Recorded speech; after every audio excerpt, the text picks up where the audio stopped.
right, so we talked about this movement of Democrats in the primaries have been voting uncommitted, and we saw it in Michigan, right, over President Biden's position over the war in Gaza. And it's been picking up steam to some extent since then. I mean, close to 46,000 voters in Minnesota Super Tuesday, which was about 19% of the vote, sent this message to the president with the uncommitted vote. We're joined right now by Jaylani Hussein. Now, Jaylani's executive director of the Council on American Islamic Relations in Minnesota.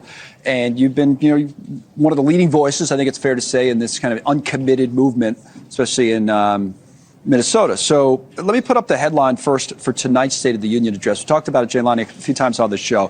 Biden will announce a plan for a temporary port on Gaza's coast to increase flow of humanitarian aid. This had a Republican congressman on a few minutes ago, right before you, who was, relatively dismissive of that. Didn't think it was a great idea. Said you should focus more on the hostages. But to me, someone like you's the target audience. The president's trying to say, hey, I'm doing something, try to help the people in Gaza. What do you make of the move?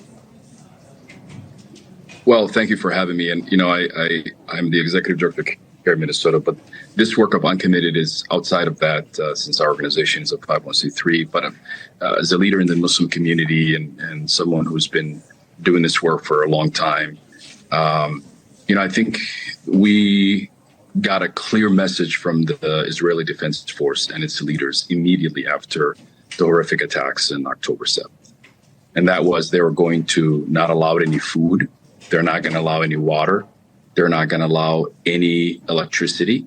And they made true to that promise. And that is why today we are seeing for the first time in a very dark moment right now, children who are malnourished in Gaza. And the starvation has now reached a level where we are going to see massive number of people die because they don't have food, on top of the 30,000 that are already dead through the airstrikes. Is this port, though, a step in the right direction? That'll be announced tonight. What do you think? To be honest with you, this is something we have been asking for every day, right? Until we see it, until we see people receiving that food aid. We're not going to believe it. But it's also important to recognize, how can we give people food when we're still killing them? And we saw that just a week ago when we saw people who received food aid from the United States, flour, and they were shot at. And this is because until there is a permanent ceasefire, providing humanitarian aid may actually be more dangerous to people. Even though they want that food, we know that the Israeli Defense Force has a track record in the last 150 days to shoot at people who are also accessing this food. All right, let me ask you about the political impact of what you guys have been doing in your state and what you've seen in other states. We have, a couple of ways of illustrating it, I suppose. Our delegate tracker, obviously the president is going to be the nominee and has all the delegates, but the fact that there's an unnamed, person on that list, uncommitted with delegates, says something. Right. And then if we just look at the next screen, just looking at it, just in numbers of uncommitted or no preference protest votes, as they call it, we've seen it a lot in the states. I mean, Michigan was over 100,000.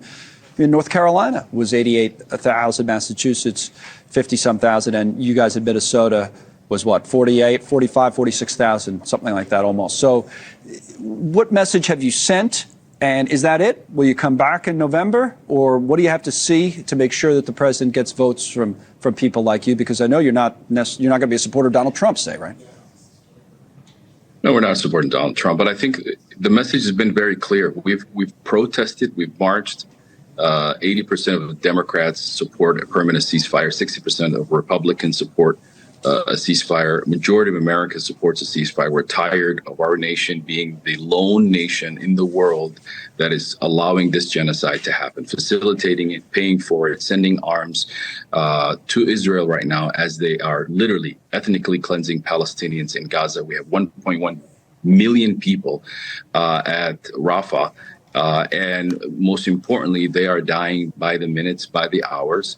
And our president, who has incredible amount of power, is refusing to call for an immediate and permanent ceasefire to save the people in Gaza and to save the hostages that we just talked about. All right, that's Jaylani Hussein. We've talked about this kind of movement, I guess, a lot here in recent days. We'll see what the impact is in the next few months. We thank you for coming on today, head of the State of the Union. Thanks for having me. All right.